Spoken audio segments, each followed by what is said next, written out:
Bueno, hoy continuamos aquí en Diálogo de Impacto, justamente con el tema de invitaciones a los precandidatos a la presidencia.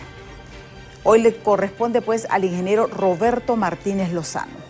Es ingeniero civil de profesión, tiene una vasta carrera administrativa, fue designado presidencial en tiempos de Rafael Leonardo Callejas. Actualmente él es el candidato del movimiento Renovación y Transformación.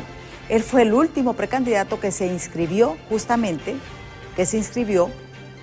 en estos comicios electorales. Esto pues a raíz de la renuncia del candidato Carlos Urbizo. Tiene más de 50 años de militancia dentro del Partido Nacional de Honduras, muy ampliamente conocido. Su objetivo, dice, es lograr la unidad dentro del partido y recuperar la confianza de los nacionalistas. ¿Qué es lo que ha encontrado Roberto Martínez Lozano realmente en esto? ¿Con quiénes está molesta realmente la base del Partido Nacional? Ese voto duro, ¿con quién está molesto? Entonces, este es el tema que vamos a abordar justamente hoy, aquí en Diálogo de Impacto, y yo le agradezco al ingeniero Roberto Martínez Lozano que nos acompañe este día, porque es muy importante que usted conozca no solamente su propuesta, sino que también su pensamiento, para que usted decida este 9 de marzo, que son las elecciones primarias dentro del Partido Nacional, también dentro del Partido Liberal y dentro del Partido Libertad y Refundación. Muchísimas gracias, ingeniero. Gracias por estar aquí con nosotros en Diálogo de Impacto. Gracias, Emma. Mi saludo a todo el pueblo hondureño y mis profundos agradecimientos por la oportunidad de estas breves reflexiones en donde ciertamente hemos sido inscritos apenas hace 12 días como consecuencia de lo que establecías, una renuncia del doctor Carlos Urbizo que deriva a una designación nuestra para la representación presidencial. Es decir, que estamos haciendo en prácticamente 30 días lo que otros han podido hacer en muchísimo tiempo, no han podido hacer en muchísimo tiempo. Así que el trabajo es intenso, estamos por todo el país, recientemente en nuestro departamento, el departamento de Yoro, una fabulosa gira política con demostraciones importantes de apoyo en Yoro cabecera, en Arenal, mi pueblo, hicimos lo que jamás había hecho ningún político, ni cuando fuimos con Calleja, luego en Olanchito y después a Tocoa, a Colón y a finalizar en el departamento de Olancho. Entonces andamos trabajando intensamente y nuestras líneas de acción se pueden resumir en dos grandes acciones, una a lo interno del partido y otra a lo general del país. A lo interno del partido hablamos... ¿Cómo está? Me llamó poderosamente la atención porque he estado viendo y usted habla de recuperar la confianza de los nacionalistas y a la vez buscar la unidad dentro del Partido Nacional. ¿Está dividido el Partido Nacional en estos momentos? ¿Hay resentimiento del voto duro? El voto duro son los nacionalistas que siempre han estado firmes a cualquier llamado de su dirigencia. Sí, efectivamente, por eso decíamos que hay una gran línea de acción a lo interno del partido, fundamentada en unidad y en la mejor escogencia de nuestros candidatos. En la unidad, ciertamente, visualizamos una tremenda división que ha hecho daño irreparable a las posibilidades electorales del partido desde hace bastante tiempo. Usted puede observar que dirigentes importantísimos como tipo Mauricio Oliva y Ricardo Álvarez, solo para mencionar a dos de figuras, no han estado presentes en ninguna de las tribunas del partido en las últimas elecciones. Y eso califica una división. Y ese tipo de divisiones ocurre también en los departamentos y también en los municipios. Y demanda un trabajo de la dirección superior para que se arreglen ese tipo de problemas, porque partido dividido no nos va a servir para ganar elecciones. Entonces, fundamental la unidad de todos los nacionalistas, pero bajo esquemas de justicia política, de más libertad electoral en el partido y de más respeto a la voluntad del pueblo. Y ciertamente por eso es que hemos llamado al movimiento Rescate, porque consideramos supremamente necesario rescatar al partido de los rumbos que ahora no son correctos para ponerlo bajo mejores direcciones, resolver todos estos problemas y levantar otra vez el ánimo caído de muchísima gente del partido que está frustrada, incómoda, desanimada y hasta dispuesta a retirarse del proceso electoral. Uno de esos ejemplos justamente es el grupo de Carlos Urbizo, que decide retirarse de las elecciones primarias para asumir comportamientos de independencia justo para las elecciones generales. Pues sí hay un gran trabajo de unidad pendiente y en eso es que estamos nosotros enfocándolo, en el trabajo de unir a toda la militancia del partido. ¿Qué ha pasado con la dirigencia del Partido Nacional? Sabemos que la mayor parte pues son gente joven, descuidaron, podemos decir, esos caciques locales, porque hay que ser realistas. Todos, es una pirámide, la política es una pirámide, y todo sale de los lugares más recónditos, de la aldea, el líder de la aldea, el líder de la colonia, el líder del municipio, el líder de la ciudad, el líder del departamento. Todo es una estructura. Sí. ¿Qué ha pasado? Estos nuevos jóvenes no han dado la importancia o han relegado a la vieja guardia, ¿podemos decir? Sí, lo que pasa es que entramos a una etapa de un verticalismo extremo, en donde el dirigente uno prácticamente lo hacía todo y hace que se desplome toda una estructura histórica de trabajo. Uno va a los pueblos y pregunta, ¿dónde están los comités locales? No hay comités locales, desaparecieron, no se reúnen.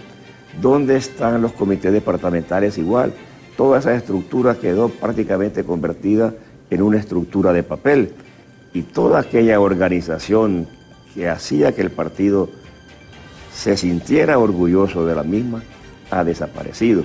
Entonces ahí es donde entra una serie de circunstancias que nosotros podemos decir poder desde el poder, porque el reeleccionismo en el Partido Nacional es dramático. Gente que ya lleva 3, 4, 5 periodos en el Congreso Nacional de la República y además alcaldes que van por 3, 4 periodos. Eso hace que se forme una tremenda argolla que limite los espacios de participación a gente joven. Entonces, cuando la juventud no penetra el partido, no puede haber crecimiento. Entonces, nuestro crecimiento ha sido bastante afectado por estas circunstancias. Y ahí es donde se origina la idea de constituir esta nueva fuerza política para permitir dar espacio a nuevas caras, a gente nueva, y ahí es donde estamos nosotros involucrados, en el propósito de crear una gran generación de nuevos políticos que vengan a dinamizar nuestra institución, a levantar la credibilidad que está perdida y que el partido vuelva otra vez a convertirse en una alternativa seria de gobierno en Honduras. ¿Cómo mira las motivaciones para el movimiento electoral dentro del Partido Nacional? Partido Nacional, como partido, fue el que obtuvo mayor votación en las elecciones pasadas. Pero usted, ya viendo los ánimos y viendo el panorama que usted nos está planteando, vemos un panorama totalmente diferente. ¿Cree que va a haber afluencia de votantes nacionalistas en las elecciones primarias? Bueno, con las nuevas fuerzas involucradas, yo creo que sí. El partido sacó 1.264.240 votos en las elecciones generales pasadas y nosotros, por estadística, no deberíamos sacar menos de 1 millón de votos. Al final, la sumatoria de todas las fuerzas, de todos los movimientos, es el resultado general del partido y eso va a servir de muchísimo en los aspectos comparativos con lo que puedan tener los otros partidos políticos. Entonces sí hay dinámica, las elecciones van por buen camino con algunos defectos y defectos significativos, pero al final tolerados. Por ejemplo, la descalificación de dos movimientos, el de Jorge Zelaya y el nuestro, para participar en las elecciones primarias del partido. Son dos las elecciones. Las primarias que implican... ¿A usted también no le permitieron representante para el Comité Central? No, representante, propietario y con voz y voto no. Hay un representante que lo logramos... ¿Quedaron fuera usted y Jorge Zelaya? Sí, como calidad de observador. Entonces, en las elecciones que son importantísimas se determina la renovación de los cuadros de dirección, elección de comités locales, departamentales, convencionales. Y después en segundo grado el Comité Central.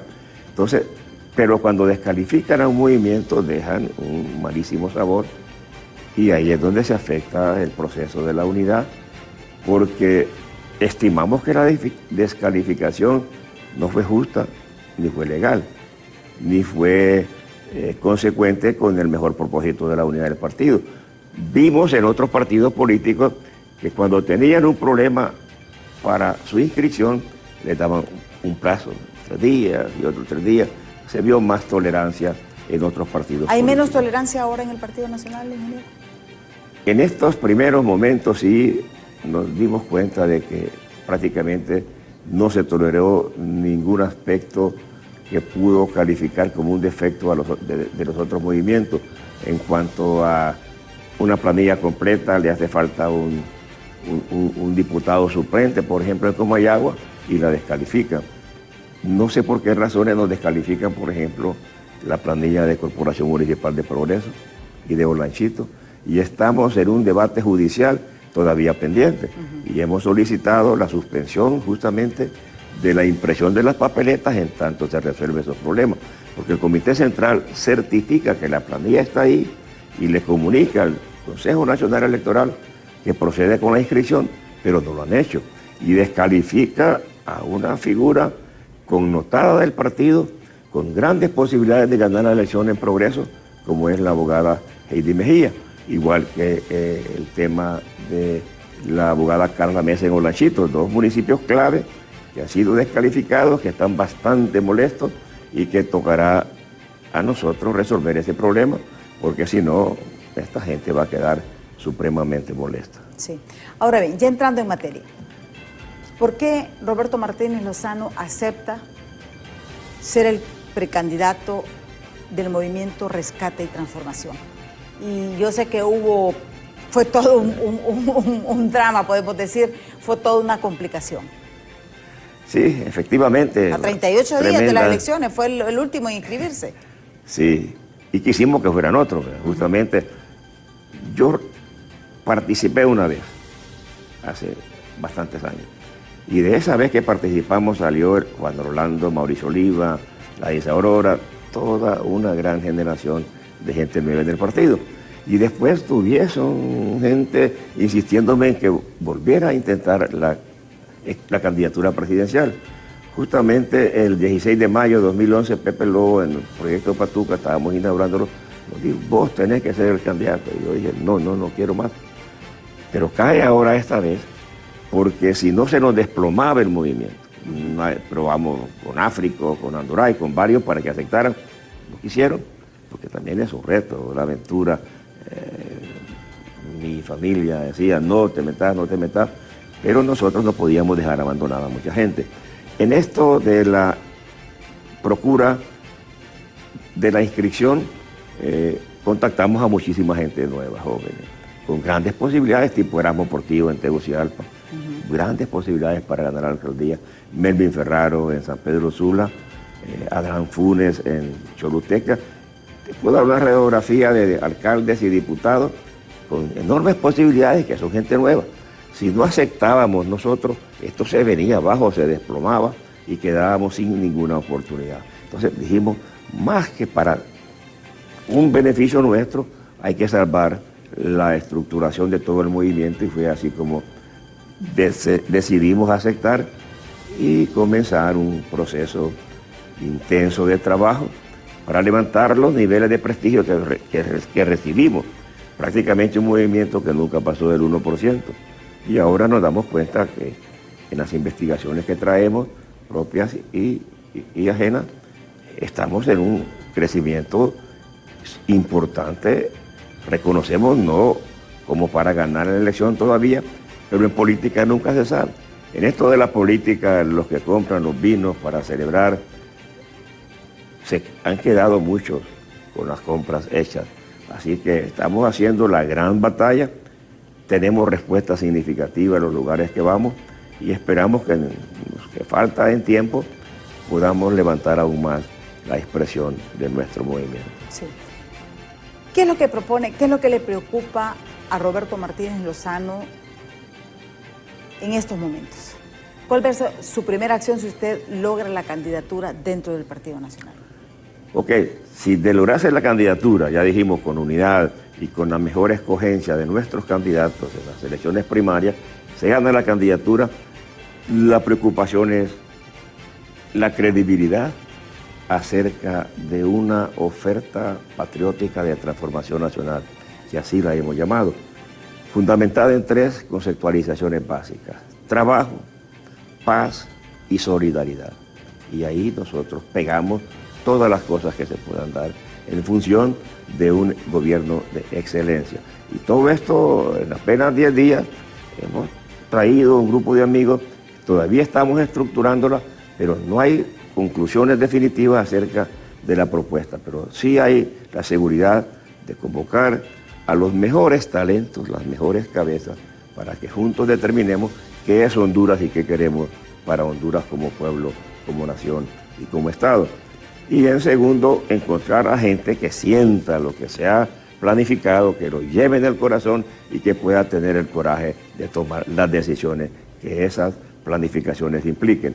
Pues por ahí vamos, y en cada una de esas áreas tenemos ideas bastante avanzadas acerca de cómo generar empleo, de cómo hacer... En materia económica, vamos a entrar en materia económica porque todos sabemos, los últimos sondeos nos dicen de que una de las razones por las cuales los hondureños migran es por la falta de oportunidades, la falta de empleo.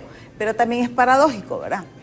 Porque vemos quejas de la Cámara de Industria de la Construcción, vemos problemas del agro, de que no hay mano de obra. No hay mano de obra. Entonces, ¿cómo lograr ese equilibrio? ¿Cómo pretende Roberto Martínez Lozano reactivar la economía aquí en Honduras? Yo digo que pensando en grande, muy en grande, y actuando en pequeño, pero rápidamente, sin más postergaciones. El país se nos está hundiendo, hay desesperación, y en ese pensamiento grande hemos visualizado algunos temas, muchos, muy difícil traerlos aquí en el espacio que tenemos, pero Golfo de Fonseca, desarrollo del Golfo de Fonseca. Ahí tenemos nosotros unas grandes tristezas, la realidad de una pobreza inmensa, rodeando a una riqueza demostrada como lo es el Golfo de Fonseca. Entonces, todos los intentos de los diferentes gobiernos para levantar el desarrollo del Golfo de Fonseca se han visto frustrados por falta de ejecución, por falta de iniciativa. De manera trinacional resolveremos el desarrollo del Golfo de Fonseca, Nicaragua, Salvador y Honduras. Y simultáneamente el desarrollo de la Bahía de Trujillo, con aeropuertos, con turismo, con agroindustria y con una serie de circunstancias. Entonces, la gran franja que une estos dos polos de desarrollo, ahí estamos pensando determinar una franja de desarrollo especial. Entonces, con transporte multimodal, decimos. Es decir, que haya transporte férreo, el famoso ferrocarril interoceánico. ¿Usted está de acuerdo entonces en el ferrocarril interoceánico? Porque usted me está hablando desde el Golfo de Fonseca hasta Trujillo. Claro. Pues ese es un proyecto con muchísima vigencia y extremadamente importante. Entonces, esa franja, pero nosotros no le decimos canal ferrocarril interoceánico, sino que franja de desarrollo especial, con transporte diverso. 1, el ferrocarril eléctrico. 2, transporte terrestre, base a combustible de combustión interna, transporte aéreo y también el transporte fluvial, que deriva a cada uno de los puertos en el mar Pacífico y en el mar Atlántico. Este gran corredor, esta gran franja pasa por el departamento de Valle, por el departamento del Paraíso y por el departamento de Olancho, y desarrollan tan significativamente el país. Ese desarrollo es lo que va a generar los trabajos, pero para hacer eso necesitamos dinero, capital extranjero, porque en Honduras no tenemos ese capital. Pero para que venga capital necesitamos seguridad jurídica, y eso es lo que tenemos que darle más al país, y esencialmente necesitamos energía. Lo hemos dicho antes, país que no resuelve su problema de energía no puede resolver otro problema. Todas estas cosas pegadas son las que le va a dar al país una tremenda dinámica. Entonces, esta y otras cosas que tenemos en el Valle de Azul, en el Valle de la Guam, son las que van a provocar lo que llamamos migración invertida.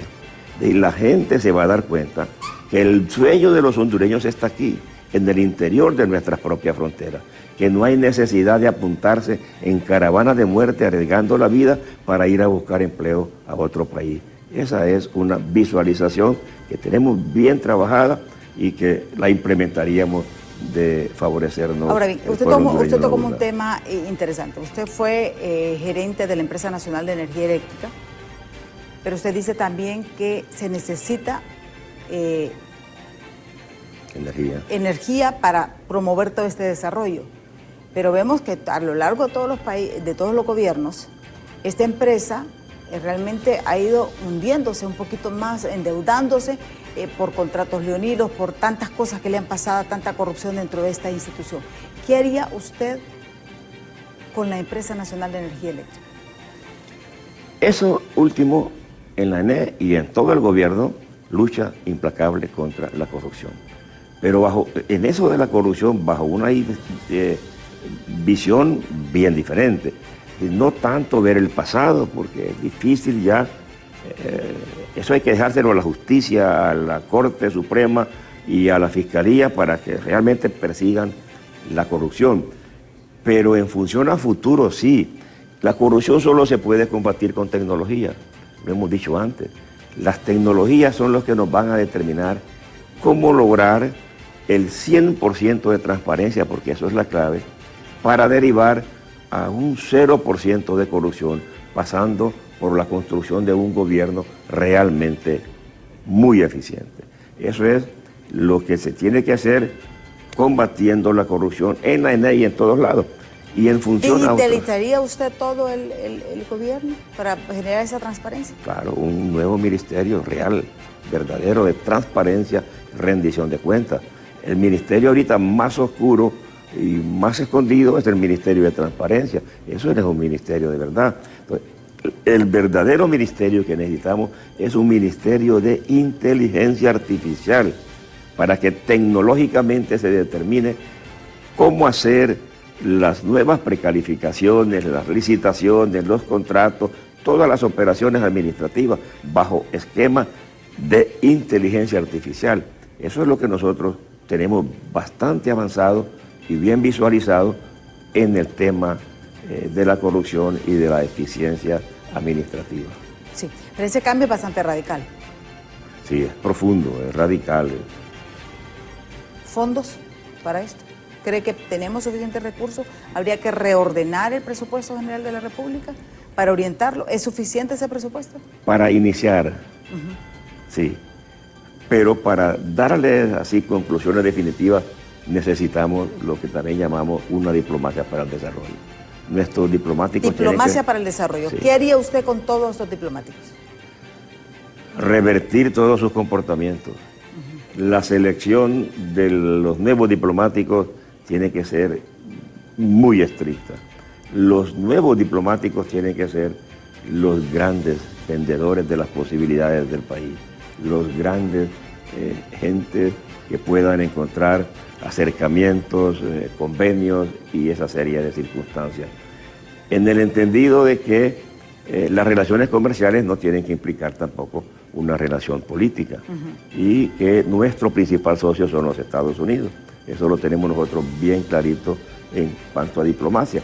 Y aquí es donde hemos dicho que nosotros impulsamos los principales proyectos con los chinos, las contrataciones de 300 millones con los proyectos Patuca. En su administración, para que la gente más o menos recuerde, fue cuando se aprobó la construcción de Patuca. Sí.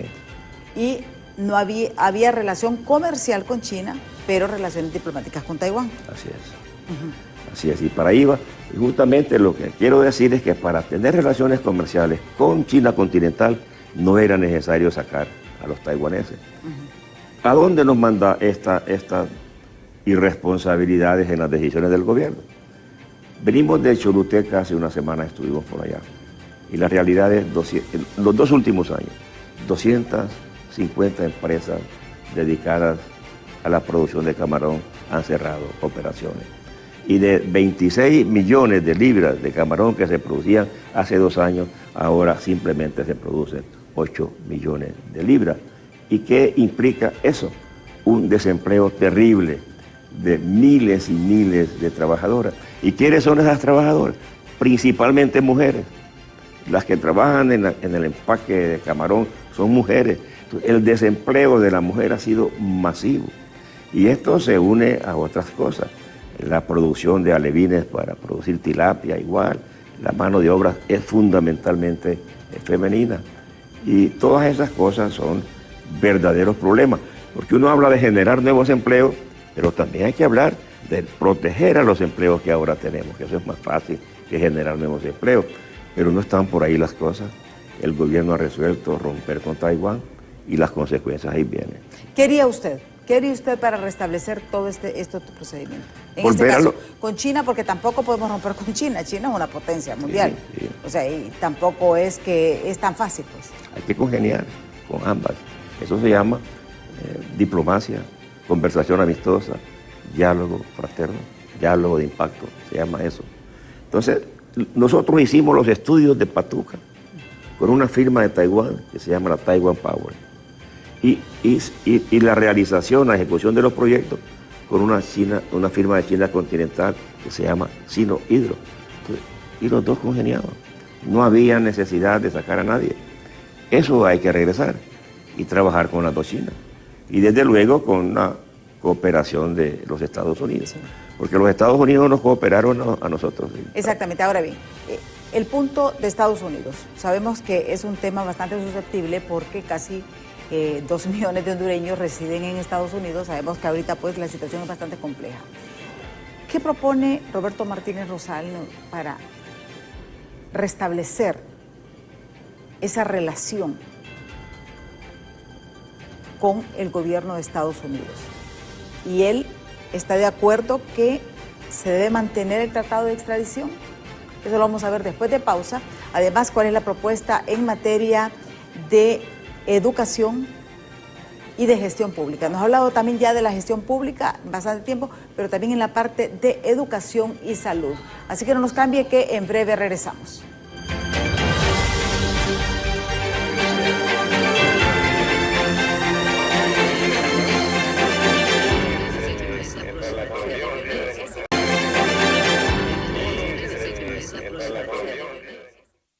Continuamos este diálogo con el ingeniero Roberto Martínez Lozano. Él justamente es el precandidato por el movimiento Rescate y Transformación del Partido Nacional para las elecciones primarias este 9 de marzo. Él nos ha hecho varios planteamientos interesantes, como el desarrollo de esta franja interoceánica entre el Golfo de Fonseca y Trujillo. Pero él dice que tiene que ser simultáneamente, tanto por tren, como por parte aérea, como por parte terrestre, para un desarrollo realmente de Sopolo. Hizo un comentario bastante interesante: el Golfo de Fonseca, con tanta riqueza adentro, pero en todo su entorno hay pobreza. Y él plantea pues un desarrollo trinacional dentro del Golfo de Fonseca. Igual pues el desarrollo de Trujillo, que sabemos que sabemos que por ejemplo el Golfo de Fonseca en Amapala es el punto más profundo para los barcos, y eso nos daría una ventaja para barcos de mayor calado. Esto es interesante. Habla de una transformación en la parte digital. Él dice, y el Ministerio de Transparencia, en vez de estar escondido, debe de modernizarse, digitalizarse y transparentarse. Para esto dar mayores luchas. Ya dice, hay que dejar un poco atrás en la parte política lo que ha sucedido en la corrupción, pero que sea responsabilidad del Ministerio Público, de las autoridades, y que se castiguen a esta persona, pero no continuar con lo mismo, porque hay que poner como un alto. Es lo que nos ha dicho hasta este momento nuestro invitado. También ha dicho una diplomacia más eficiente, una diplomacia más agresiva en el sentido de mantener relaciones con ambos países. Dice que restablecería relaciones con Taiwán, manteniendo siempre las relaciones con China. O sea, sería un acuerdo comercial con Taiwán y las relaciones diplomáticas con China. Eso es lo que plantea. Ahora bien, la relación antes de entrar en la parte de Estados Unidos, tenemos ya varios mensajes que nos han escrito a través del 3182-5600. Dice, mi apoyo y lealtad a Roma, auténtico cachureco, nos dice este televidente. Roma, próximo presidente, pregunta, ¿se unirá con el expresidente Lobo como apoyo? Dice este televidente, después le voy a dar chance para que dé respuesta. Buenos días, Diálogo de Impacto, y al invitado Roma. Quisiera hacerle algunas interrogantes. Si en un caso usted fuera el candidato del Partido Nacional, primero, ¿usted restablecería el tratado de extradición creando una nueva ley con diputados que queden en el nuevo Congreso? Segundo, en un caso que Nicaragua quede expulsada del tratado CAFTA, ¿cómo argumentan el comisionado para asuntos latinoamericanos Caronte? ¿Cómo haría usted para que Honduras no siga el mismo camino con el país vecino? Tercero, ¿qué haría usted para mejorar el sector salud y trabajo? Y cuarto, restablecerla usted nuevas relaciones con China, Taiwán, por el motivo que algunos sectores, como la industria del camarón, es la más golpeada con las exportaciones. Y una última pregunta, dice, usted con Venezuela, ¿qué relación tendría si hay un posible contrato de compra de petróleo que el expresidente Mel Zelaya firmó con el expresidente Hugo Chávez? Nos quedamos con para que le dé respuesta a nuestro invitado. Varias preguntas. ¿Ya me hizo el programa? Sí. Bueno, hablábamos de la franja esa famosa, pero hay otras ideas también en esos empleos rápidamente. La recuperación del Valle de Sula, la construcción de Jicatuy y Los Llanitos, el desasolvamiento del Valle de Sula, la reforestación. Valle de Sula, tragedia todos los años, eso hay que corregirlo, se corrige de esa manera. La Comisión Ejecutiva del Valle de la Guara, antes un emporio de riqueza, hoy, hablando de energía, no hay ni siquiera para poner una llantera en el Guara. Todas esas cosas están bien visualizadas y bien pensadas. Habrá un momentito ahí también para que hablemos del segundo eje, que se llama la paz. No podemos vivir en confrontaciones interminables, inservibles. Honduras necesita más diálogo fraterno, más conversación amistosa. El primer día de un buen gobierno tiene que llamar a la gran concertación nacional y hacer que se entienda que Honduras es compromiso inexcluyente de todo. Esto es lo que queremos para Honduras, este es el plan, y los presidentes simplemente llegan a ejecutar ese plan. Eso es lo que nos hace falta, porque el que no planifica, planifica su fracaso. Ya entrándole a las preguntas, nosotros tenemos el interés de unir a todos los nacionalistas y nadie sobra en la unidad. Con Pepe Lobo nos vemos con bastante frecuencia, casi todos los miércoles hay una mesa de trabajo de la unidad, y él, Ricardo Álvarez, Mauricio Oliva, todos ellos son parte esencial y vigorosa en este proceso de la verdadera unificación de todos los nacionalistas, comprendiendo que la unidad debe ser de corazón, practicarse con el ejemplo. Esa unidad de simples palabras no nos sirve para nada. Después se decía algunas cosas que ya contestamos. La extradición, que era un punto que nos habíamos quedado y que lo consultaba. Es el punto complicadísimo. No, es que la gente, y hay que decirlo, uno de los puntos de quiebre de este gobierno fue la denuncia del tratado de extradición. Sí. O sea, y eso pues todos lo sabemos. ¿Cuál es la postura suya Nosotros en torno a este tema? Somos un Estado de derecho, respetuoso de nuestros compromisos internacionales, de nuestros tratados y de nuestros entendimientos. Los Estados Unidos son nuestro principal amigo, son nuestro principal socio, y eso, la extradición, involucra un tema muy difícil, el tema de la narcoactividad y el tema de una plaga que hace daños terribles a todos en Honduras y en la sociedad entera del mundo. Entonces, con tratado o sin tratado, tenemos que seguir trabajando con los Estados Unidos en ese tema, porque el tratado, al ser denunciado, prácticamente nos deja en un vacío. Y la producción de una nueva ley implicará bastante tiempo y como no tiene retroactividad, pues prácticamente sería de ahora a futuro. Entonces hay una enorme complicación con eso. Nosotros, ese tema, sin ninguna duda, debe ser objeto de las más elevadas consideraciones. Pero si usted está de acuerdo que la extradición debe mantenerse con Estados Unidos. Debe mantenerse con los Estados Unidos, claro. Trabajada de común acuerdo y con algunas precauciones también, ¿verdad? Porque ese tema se ha politizado exageradamente. Y se habla de narcopartido y se hace injurias y se tira lodo sobre las personas solo con un propósito perversamente político. Y eso no es bueno para nadie. ¿Usted está de acuerdo con una ley de tratado de extradición que regule todos estos? Así es. Porque, y ya lo habíamos pensado antes, un grupo jefiado por Carlos López Contreras, en donde estuvimos nosotros, propusimos al gobierno la presentación, debate y conclusión sobre una nueva ley de extradición. Pero no se dio y ahora viene esta denuncia que nos pone en una situación bien difícil. De manera oficial, el partido también se ha pronunciado y nosotros estamos haciendo para que esto sea reparado lo más pronto posible. Sí. Hablaba, por ejemplo, también qué relación tendría con Venezuela, sabiendo de que Honduras, pues, en tiempos de Mel Zelaya se había firmado un contrato para la compra de petróleo. ¿Cuál sería su relación con Venezuela? Ese es y Nicaragua también. Un tratado que depende mucho de los precios internacionales del petróleo. En algunos momentos, más bien, Honduras tiene que pagarle a Venezuela cuando el petróleo toma niveles de precio muy bajos.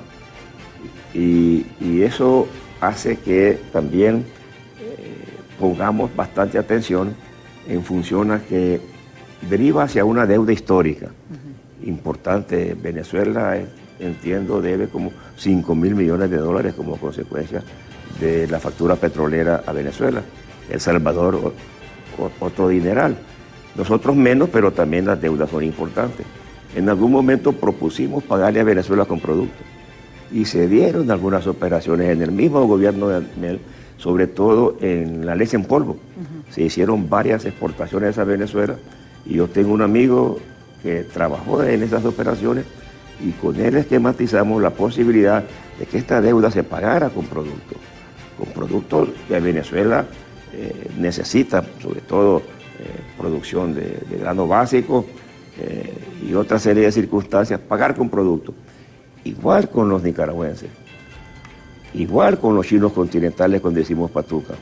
El préstamo a los chinos continentales se visualizaron unos 10 componentes para pagar con esos componentes: piscicultura, apicultura, madera, muebles terminados, unas 10 grandes cosas que se visualizaron con los cuales se tenía que pagar ese préstamo a China continental. Igual historia ahora, pagar con café, por ejemplo. ¿Cómo no se levantaría aún más la industria del café en Honduras si nosotros logramos poner el café especial que tenemos en los labios de por lo menos un 10% de los chinos? En un barrio chino, una ciudad china. Un barrio chino. Esto se levantaría significativamente y eso se llama diplomacia para el desarrollo. Es donde estos diplomáticos tienen que ser supremamente activos. Eso igual historia. ¿Sería una renovación completa de la diplomacia en Honduras? Sí, y lo intentamos en los primeros meses del gobierno de Pepe. Y quien lo exponía muy bien fue el ingeniero Mario Canagual. En aquel plan Honduras is open for business. Sí. Eso tiene plena vigencia. Solo hay que retomarlo, modernizarlo, actualizarlo y realmente poner a los diplomáticos calificados para que emprendan esa tarea de salvación para nuestra economía y para la prosperidad de todos. Así sí vamos a lograr lo que decíamos antes. El sueño de los hondureños no hay que buscarlo fuera, está aquí. Antes así era. Yo vengo de la zona de la UAN, de la zona bananera. Antes los centroamericanos se iban a trabajar allá. Ese era el sueño. Los norteamericanos se iban a producir banano. Ese es el sueño. Eso hay que recuperarlo. Aquí está nuestro propio sueño y se trata desarrollando a nuestro país. Sí. Ahora bien, en parte de salud. Salud es el talón de Aquiles. Lamentablemente el Partido Nacional dejó un déficit en salud y educación, producto de varias situaciones, ¿verdad? ETA y OTA, la pandemia, no fueron años fáciles tampoco.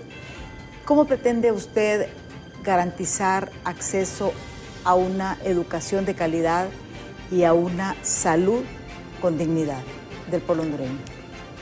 Justamente en eso de la pandemia nosotros calificamos como uno de los factores que más influyeron en la derrota del Partido Nacional. Se le estableció al candidato, hay que ser diferente, pero los comportamientos oficiales en el manejo de la pandemia no fueron los mejores. Pudieron aprovecharse más bien el candidato, lanzarse a la calle, ir a vacunación masiva, solidarizarse, tipo Bukele. Bukele lo hizo bien. Eso no lo hicimos nosotros, pagamos la consecuencia. Pero en salud es una tristeza lo que nos pasa. Ahí se dice, y no quiero calificar a este gobierno como culpable, es una culpa que se arrastra desde hace bastante tiempo. César dice, centro de salud con médicos y odontólogos. Y uno va a ver a los centros, no hay médicos, no hay odontólogos, no hay medicina, no hay nada. Esas son las cosas que están pasando. Hay que construir más César, centros de salud rural. Y decíamos antes también, hay que establecer clínicas móviles por todo Honduras altamente tecnificadas, altísimamente tecnificadas, para que en vez de que el enfermo llegue de manera total a los hospitales, sean los médicos bien equipados los que lleguen al enfermo y podamos evitar todas aquellas muertes evitables que ocurren bastante en Honduras. Entonces, con telemedicina podemos nosotros tratar desde Tegucigalpa a mucha gente en los pueblos. Eso se llama telemedicina. Entonces, llegamos a lo mismo, a más tecnología, a mejores presupuestos, a mejores gestiones de nuestro presupuesto, a evitar la corrupción en el manejo de nuestros presupuestos. Por ahí van las soluciones del proyecto Salud y desde luego el mejoramiento de la infraestructura hospitalaria. Sí. En el tema educación, Valle lo decía con gran sabiduría, educación es la primera necesidad de la República. Entonces, nosotros planteamos la idea de, en juventud, educar de manera puntual y rápida con ciencia, con tecnología, con ingeniería y con matemáticas, para que los jóvenes bien educados en poco tiempo puedan trabajar remotamente desde Honduras con cualquier país del mundo y con cualquier empresa de calificaciones mundiales. Eso nos daría las posibilidades enormes de empleo y además que las empresas tecnológicas pueden venir al país, darles todas las facilidades en ese marco de la franja, decíamos, empresas tecnológicas, darles todas las facilidades para que puedan operar en el país. Y en educación también, yo regresaría a un esquema que trabajamos antes, que nosotros dijimos pequeños zamoranos en cada una de las escuelas técnico-agrícolas del país, que hay bastantes. Entonces, habíamos hecho una alianza justamente con Taiwán, Ministerio, Honduras, a través del Ministerio de Educación, el zamorano, y hay un ingeniero del zamorano que fue el ingeniero Franklin Sierra, fue la persona que el zamorano nos puso para estructurar la idea, y SICA, que es el Sistema de Integración Centroamericana. 4 grandes componentes para hacer de nuestros pequeños colegios técnicos agrícolas realmente pequeños zamoranos que calificaran nuestra producción agrícola. Y ya hablábamos también sobre la necesidad de aprovechar al máximo lo que hemos denominado el oro blanco de los hondureños, que justamente es el agua que cae del cielo.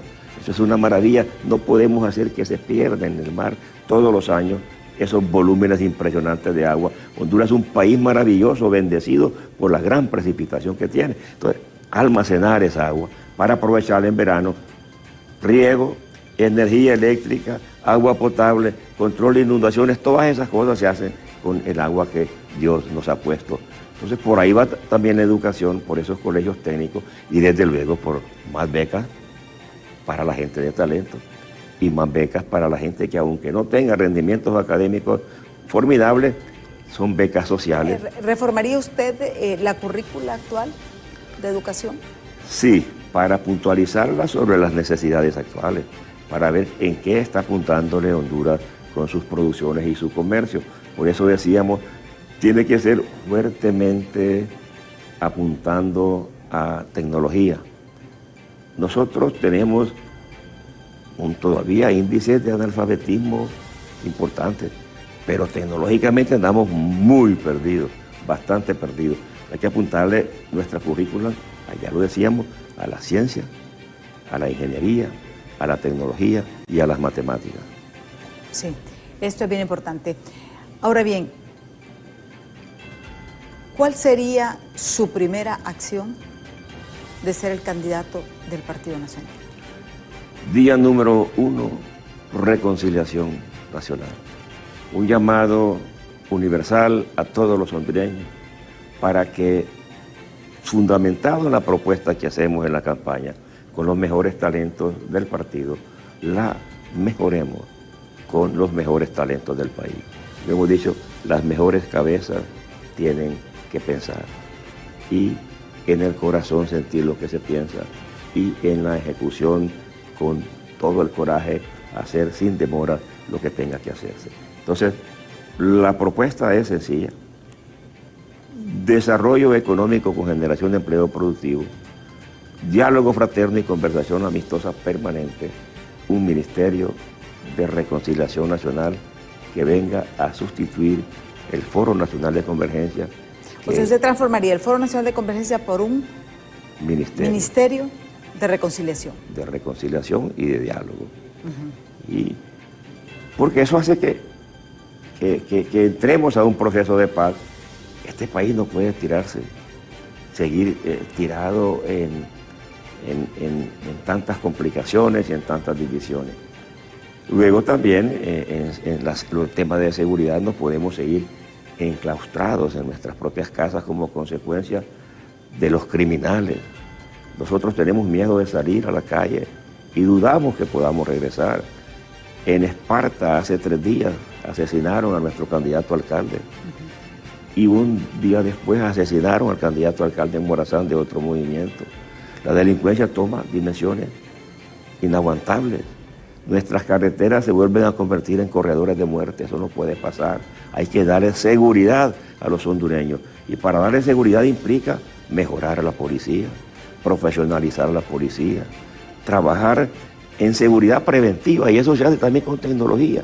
Ahora el mundo tecnológico advierte los delitos, los predice y cuando los predice hace que las organizaciones policiales tengan mejores oportunidades de actuar frente a los delincuentes. Todas esas cosas las vamos trabajando en el marco de lo que dijimos, esos 3 grandes ejes y solidaridad, que es el final. Hay que ser solidarios con la gente que sufre.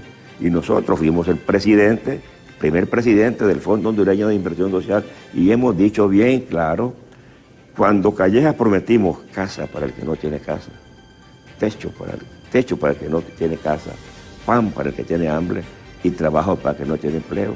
Sobre esas conceptualizaciones básicas modernizadas, actualizadas, construiremos todo un esquema de proyección social. Sí. Y en ese esquema de proyección social también va la responsabilidad empresarial de la empresa privada. Sí. Ahora, el tiempo se nos ha agotado, solamente nos queda para su mensaje final a todos esos nacionalistas que nos están viendo para que vayan, asistan a las urnas para que los inviten. ¿Qué mensaje les daría? El Partido Nacional de Honduras no es un partido de gente corrupta. Somos 1.264.240 votos y la corrupción es mínima si determinamos la corrupción. La inmensa de la mayoría son gente correcta, son gente sana, que todavía confirman los postulados de nuestros fundadores, justicia social con libertad y democracia. Nosotros representamos un movimiento de cosas diferentes. Vengan, apóyennos, somos un nuevo espacio político en el Partido Nacional y lo hemos dicho antes, queremos con la ayuda de todos levantar algo así como un latido de esperanza para que juntos levantemos al Partido Nacional, ganemos las elecciones generales y construyamos unidos el futuro mejor para todos los hondureños. Bueno, muchísimas gracias al ingeniero Roberto Martínez Lozano por habernos acompañado aquí en Diálogo de Impacto. Ustedes ya escucharon su pensamiento, sus propuestas, así que solamente falta usted, que usted decida por quién va a votar en estas elecciones primarias de este 9 de marzo. Ya está Andrómeda con toda la información del momento en Hola Honduras. Yo, si Dios quiere, les espero mañana en punto de las 7 de la mañana aquí en Diálogo de Impacto. Pasen todos un buen día. Hasta mañana.